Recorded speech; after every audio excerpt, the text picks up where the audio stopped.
Hello.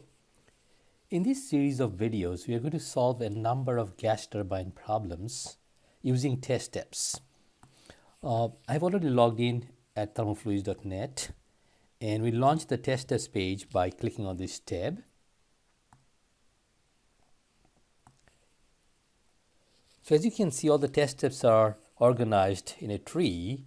It is assumed that you are familiar with single flow device apps, because the specific branch, which has the vapor power and gas power apps, build upon the single flow device apps. Okay, so let's go and launch the app first. We go to this page, and for a gas turbine, we select either the perfect gas or the ideal gas model. Let's select the PG model. And as you can see, in this, you're into the hands-on examples page, and there's a discussion tab, and there is the actual app tab. So, and the progressively complex gas turbine problems are shown here. So we'll start with the simplest one, an ideal Brayton cycle problem. I have already, in a PowerPoint slide, drawn the TS diagram for the cycle, and as you can see, the inlet condition, state 1 is completely provided. The volume flow rate instead of the mass flow rate to the cycle is provided.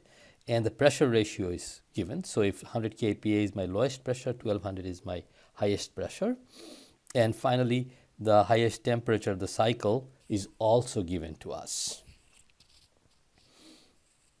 So let's go ahead and use the app now to calculate the cycle. So we go back to the browser again, and this time we launch the app by going to this tab.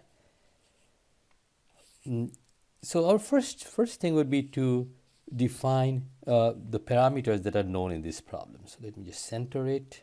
We go to the I/O panel, and we can just entering the parameters. We use this button to clean up this space.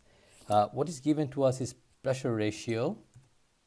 The important parameters is 12. Maximum temperature. This must be in SI units, and the SI units in test step is Kelvin, so it's 1500. And the volumetric flow rate is given. We'll just assign it a variable named volume dot, which is 10 meter cube per second. Okay. We just click the calculate button to make sure these are registered. As you can see in the output area, the values are shown. If there's an error, it will show up there. Now let's go to state panel. State 1 is my inlet state. Information given is 100 kPa, and temperature is given is 300 Kelvin. And the volume flow rate, instead of a hard number, we write the variable that we define. Now, clicking the enter button or the calculate button should calculate the state. To calculate the compressor exit state, we go to state 2, and the pressure is P1 times P ratio, and it's isentropic to state 1, and the mass flow rate must be same throughout the cycle, and that gives us the exit state. For state 3, we could start it from scratch, or there's another way. We could duplicate the state and create a clone of that state as state 3. So some of the information is carried over, but we know at state 3, okay, we could write the pressure, we could write the same, but we could relate it to the previous pressure. And state 3 is not isentropic. Instead, the maximum temperature of the cycle is reached at turbine inlet. Tmax is our variable. So state 3 is found. To save time, I have already calculated state 4. As you can see, it is, we know the pressure there. I entered that there, and I duplicated the state, so mass flow rate is constant. And of course, it's isentropic to state. It's the turbine exit state. So let's now go to the device panel. And our first device, device 1, is our compressor, which has state 1 being the inlet, and state 2 is the exit. We set that up, and the heat transfer is 0 in an adiabatic compressor, so we calculate the work transfer. Likewise, in device 2, which is the combustion chamber or heat addition to heat exchange constant pressure process. 2 and 3 are the inlet and exits. Work is known, so heat is calculated. And device 3 is the turbine. Again, it's very straightforward. And device 4 is the heat exchanger to bring us back to state 1. Now, as you go to the cycle, before you go to the cycle, it's always a good idea to go to the graphics panel, take a look at the TS diagram to make sure we obtain the cycle as expected. As you can see, isentropic compressor 1 to 2, 3 to 4 is the isentropic turbine. They're vertical lines, they look fine.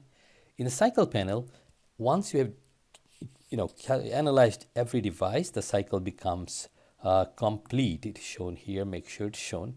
Another important check is that w.net must be equal q.net, otherwise the cycle is not consistent.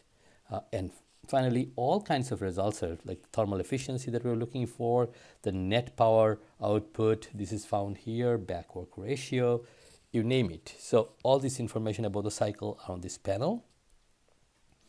And I want to show you something else before we move on to the next problem. If you click the Super Calculate button, it creates the test codes, which is almost self-explanatory.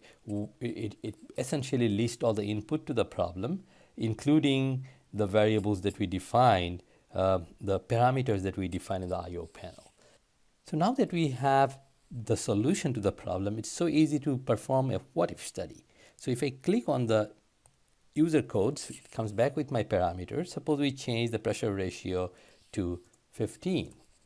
We click the calculate button to register the change and then click the super calculate. The new solution is ready. If you go to the cycle panel, you'll notice that the efficiency has changed, has increased because the pressure ratio is now higher.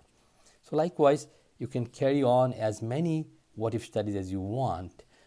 That's why it's important that we declare independent parameters of the problem in the I/O panel. It makes the solution a lot easier.